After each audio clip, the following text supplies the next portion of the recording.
Welcome to another episode of Kiss My Assets. The transparency, the openness, the communication is more than you could expect. I'm sold.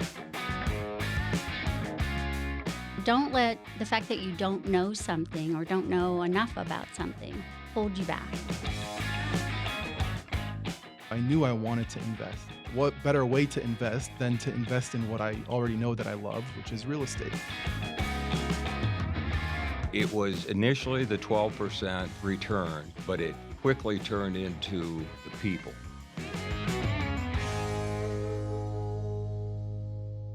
Welcome to another episode of Kiss My Assets. We're excited because we have a new year, 2024. This is our first one episode of the year. So I always love to see the articles that come out that talk about what happened last year in 2023.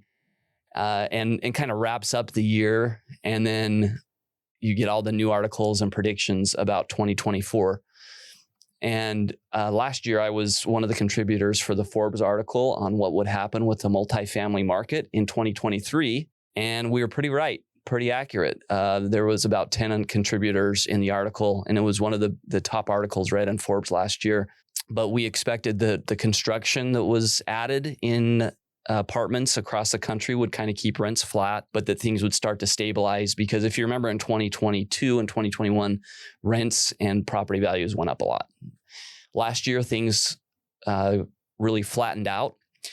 And so now, as we have the full year kind of review, we can see what happened in the course of the year. So we're going to talk about some of the things that we know already, because it's early January. Some of the data still hasn't come out, but there are definitely some things that happened in the investment space, in multifamily investment in the Phoenix market as we got to the end of 2023 that are important as an investor and that we look at as we look at the apartment market.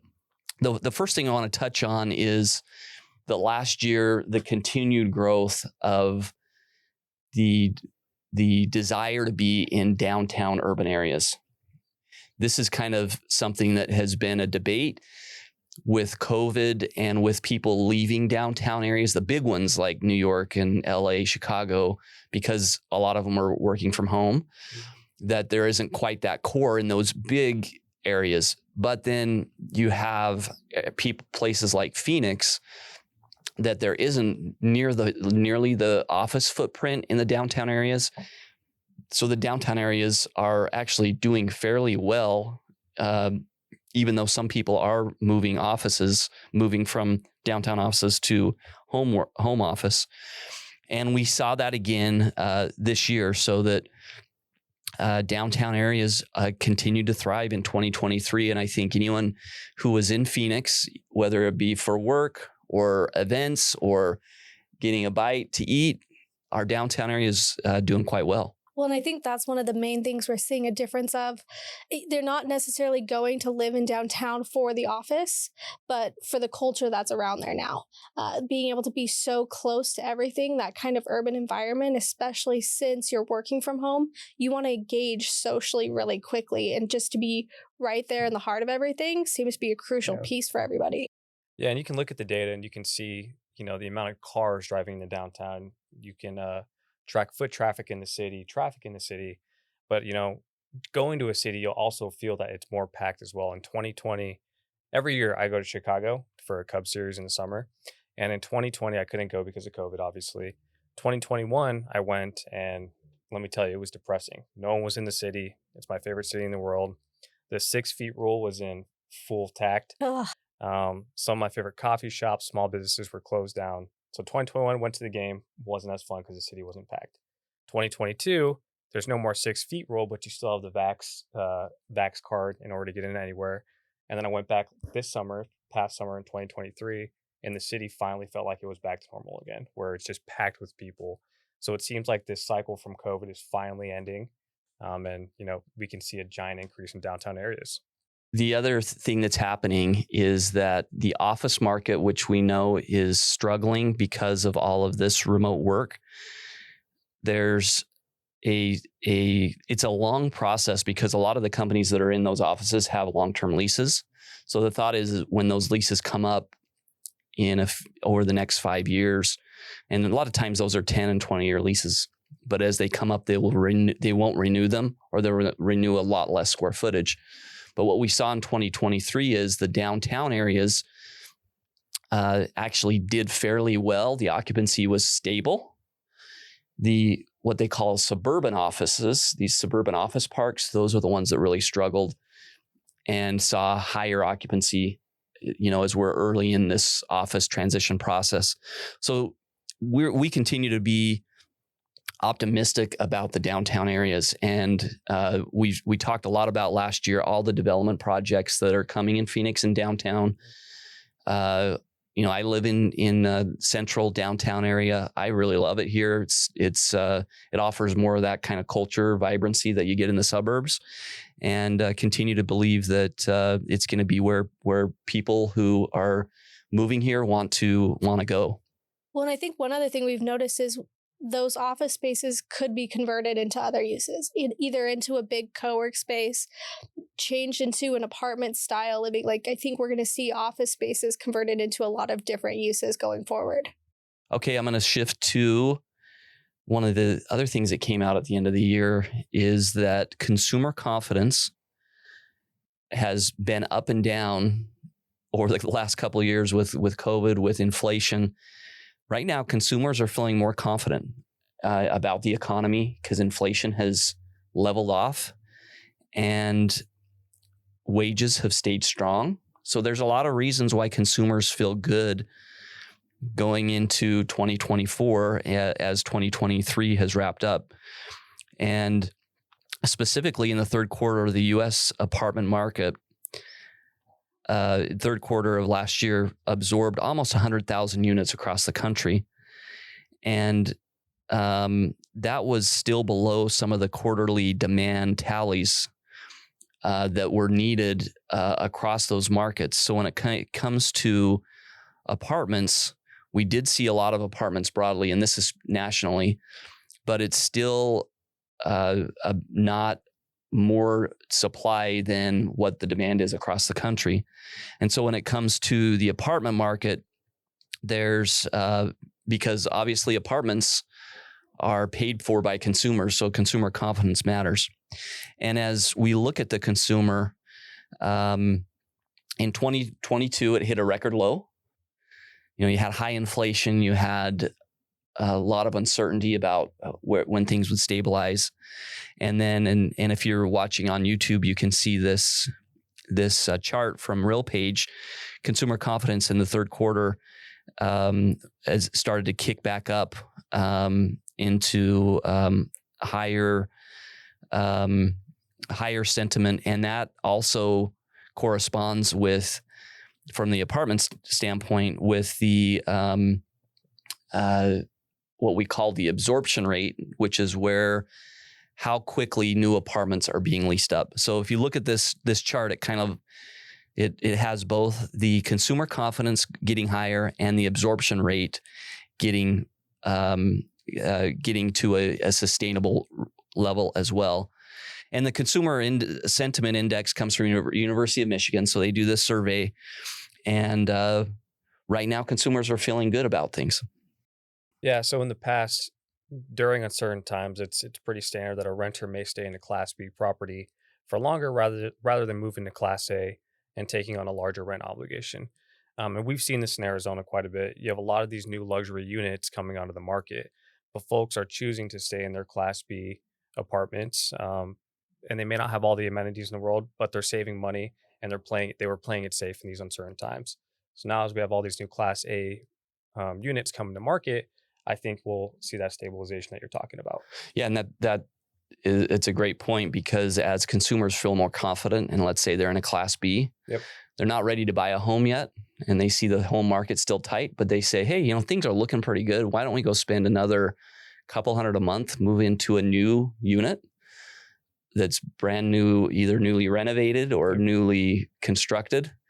And that is what we're seeing, is a migration from those typically Class B renters and tenants moving into Class A to drive that. It seems subconscious too, which is wild. I have friends who are in Class B type apartments, and they're all starting to look at the North Scottsdale the Old Town Scottsdale area for new apartments. So 2023 was a banner year for Phoenix when it came to events that really drove economic activity. So little surprise question. So when you think of what happened in 2023 in Phoenix with these events, what were some of those events that stood out to you? Super Bowl. Super Bowl, it's huge. We had and the Phoenix Economic Council came out with this article and described all of these things that happened. Super Bowl, obviously, top of the list. Yep. What else happened? Yeah, Waste Management that ran at the same time as the Super Bowl. That's right. Which made things just crazier here. It's a wild time. Yeah. And then right after that, the spring training, which had been canceled for 2 prior years, came back. And so you're just, you got the Super Bowl in February, you got the Waste Management Open in February. Then you have spring training starts March, April. We also had our baseball team going the distance to the World Series. That's right. Yep. And hadn't had that since the early days of the Diamondbacks 20 years ago. So that drove economic activity. We had major corporate offices, including Fender and Discount Tire, Republic Services, build new headquarters in Phoenix, which creates new jobs. And then also the city of Phoenix unveiled its 3rd bioscience corridor, which gives a incentive for companies to build around that and to bring additional talent here. And I think probably the biggest development that's happening definitely in Phoenix, probably in the Southwest, is the TSMC, Taiwan Semiconductor plant that's being built North Phoenix. This is a huge $40 billion project. President Biden has been out here many times touting this project. There's a lot of things that are driving it, including the threats from China to take back Taiwan, and Taiwan develops and produces semiconductors for all over the world. And as this threat continues to rise, Taiwan is building this huge plant in Phoenix. This is the first onshore plant in the United States for Taiwan Semiconductor, $40 billion project. Sheesh. We met with some folks who are working on the project, John and I, for dinner. And I thought this would be a 3, 4, or 5 year project. And they helped explain that this $40 billion construction project is about a 30-year project. Several phases. The first phase is like 6, 7 years. Once that's done, they go to the next phase. So I believe it was 4 phases of about 7, 8 years each. And they still can't get enough workers to support the demand there. They're bringing workers from skilled labor from all over the country to come work here. And it is going to drive economic activity in the valley for a long time, for decades, not just a couple of years. Well, I think you hit on 2 parts. We have spike growth, which would be, obviously these big events, and then just long-term growth, which 30 years for us, for our economy, would be fabulous to be working on this. Yeah, one of the quotes in the article was, around the country, we're seeing manufacturing and industrial pulling back, and we're not seeing manufacturing pulling back in Phoenix. It's continuing strong in all sectors. So if Phoenix was a stock, I'm putting all my money in it right now. In-migration is up, job growth is up, income growth is up. The Arizona Diamondbacks are up. And it doesn't look like the growth, to Heidi's point, is going to stop anytime soon. And one of the ways to play that thesis is to invest in the real estate here. Exactly. So since there is no Phoenix stock, you have to find the places where you can play that market, and this is one of them. So as more of this comes out, it becomes more and more clear what direction we're heading. There's also some really great development projects that are happening.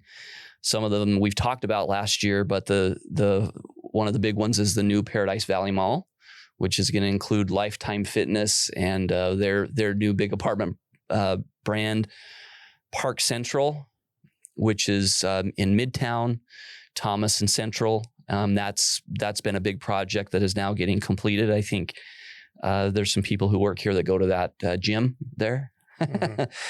And then there's also Christown Mall, which has been a big staple in the Phoenix central area for a long time, is also under redevelopment. We've also talked about the what's the other mall that is over there that we talked about, the Metro Center? Metro Center. Yeah. We've also talked about Metro Center and the big development that's happening there. If you drive down I-17, now the light rail goes over I-17 to take you into the Metro Center Mall, and that's going to be reimagined. You know, these old school malls that were all interior and there was just shopping, just retail, are all being redeveloped right now, and there's backing for these in Phoenix. Some areas there's no backing and they're just staying in place. Here, they're saying, let's go redevelop this. Let's add housing. Let's add some activities. We'll do some cool outdoor spaces, and this continues. And then the last one that I'll mention is what's called Central Park, and this is on Indian School and Central near Indian Still Park. There's a big plot of land in the corner there that has just sat vacant for years. And, you know, Indian Still Park is a great park in the middle of Phoenix, but it's kind of in a weird spot, and it doesn't feel as accessible as it could. So this developer is going to come in, build the largest tower in Phoenix on the corner, and create what they call an entryway into the park with retail, with some community spaces right off of the light rail there. And this is a big deal. It's a huge tower. It's going to transform downtown, and it's actually midtown, right off of the light rail. So the development that was approved, that was planned last year, is really exciting. So one of the other exciting things that came out in 2023 was the airport list of the best airports and the worst airports in the country. And as someone who's lived in New York, in California, and dealt with the airports across the country, I can say Phoenix's airport is awesome. It's easy to get to. It's really easy to navigate. All the flights you need are there. I always felt that way. And Wall Street Journal's list of the best and worst airports in the U.S. came out in the year. And number one is Phoenix. Best airport in the country. Overall score of 63.4, followed by Minneapolis. LAX, don't agree with that one, but LAX is number 3.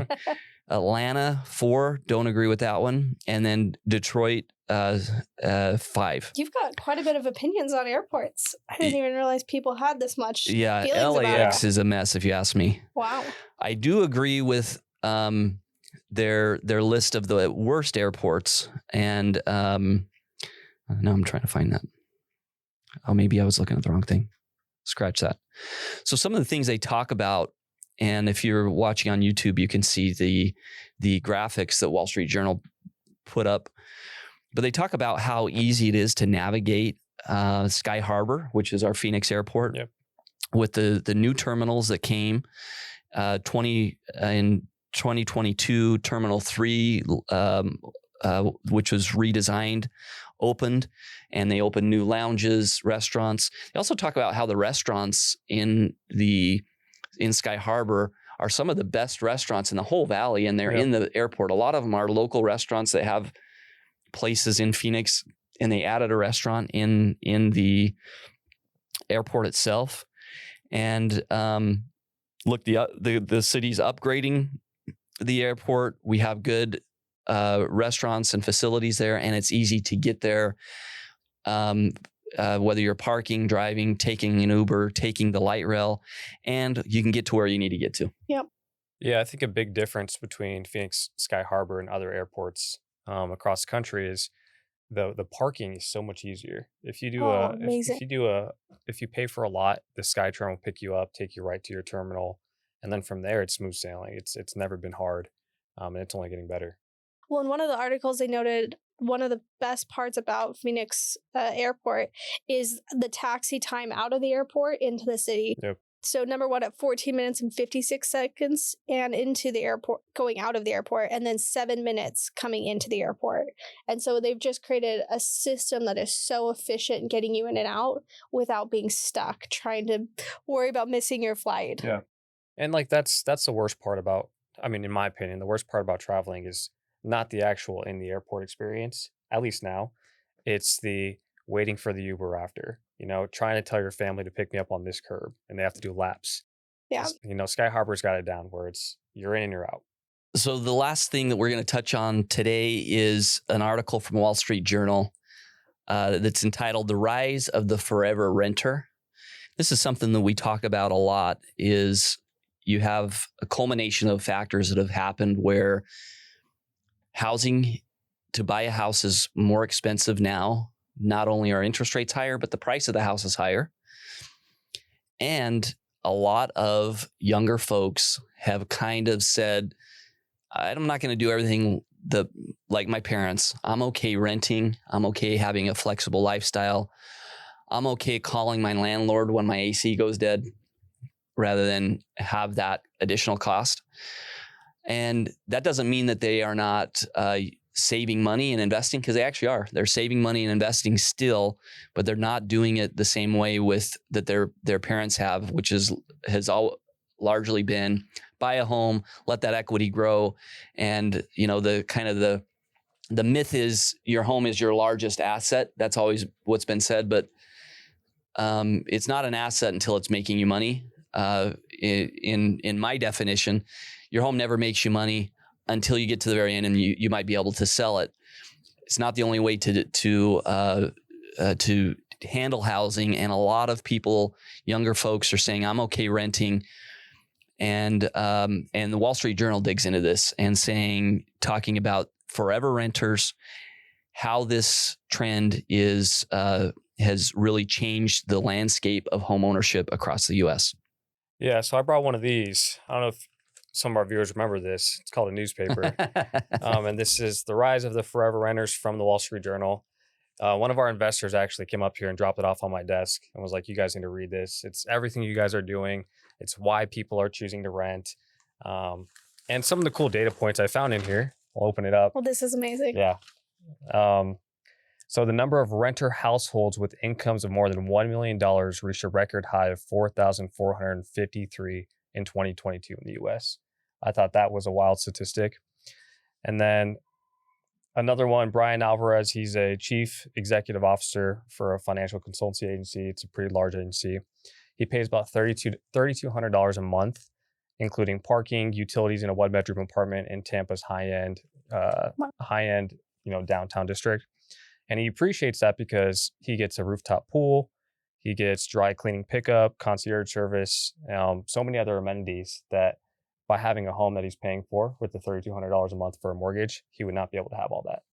I think that's a huge piece. Just kind of thinking in general, the amenities of an apartment that were, if you think about your parents, that wasn't an option. An apartment was just a cheaper way of living because you couldn't afford to buy a house. Now an apartment is kind of almost a luxury with the amenities that you can get, with the pool, with your location, with the lack of commitment. I mean, it's kind of the trend we're seeing around the board. People don't want to commit long term to anything right now. They want the freedom of being able to change things up in a year, in 18 months. And the other side of it is this luxury rental. To your point with the amenities, you can spend, in this guy's case, $3,000, get much nicer than what you could get if you're buying a property. And these are people who are making good income. And as you alluded to, the share of people who make more than $1 million a year who are renting is over 300%. That's increased over 300% in the last 5 years. Wow. The people making over $200,000 a year who are renting is about 80% up over the last 5 years. So there's a mindset shift going on here. And I think it's a positive one. It's always been kind of this stuck in the mold of you have to buy a house, you have to do it this way. And we're proving that that's different. And the U.S. has always been really a home ownership culture, but now we are 64% of people own homes. That's lower than China, India, 89% in China. Our homeowners, India, 87%. So we're at 64%. And I think that's going to continue to go down. That's lower than it has been in the last since in the last 40 years. That mark is as low as it has been. And I think we continue to see it go down. And what will continue to also drive that is as they have great experiences in good apartment, multifamily complexes and communities, they're not going to want to leave because, it's not this old slumlord. You think of a bad landlord, that's really shifted too. People enjoy the amenities and they're treated right and they're happy to stay there. It's a win-win. I think one of the other points you made right at the beginning that also really reflects in that statistic you just brought up, people are investing rather than investing in their home. There's so many more options of where you can put your money to make it work for you that your home does not need to be your biggest asset. It is just one option, and there's a lot better options with some better returns out there, and people are seeing that, and especially people with some good income are deciding to make that change and put their money elsewhere. Yeah, it seems like a minor shift in the American dream, whereas before it was, get a good job, buy a house in the suburbs. Now it's changing to, hey, let's put our money in other things. Let's rent, and with the extra liquidity, we can build up our savings and invest in things like multifamily, which is great. Invest in those markets, but you don't have to be in those markets. Exactly. Yeah, for sure. Kind of final point here, there has been a rise in what they call rent-to-own communities. So these are kind of like townhomes, but you rent them. So they do feel like they're your own house. They're the high end of the rent market. And one of the big developers talks about and says, we thought that this was going to be a transition to owning, but in fact, it's not. It's become a lifestyle choice.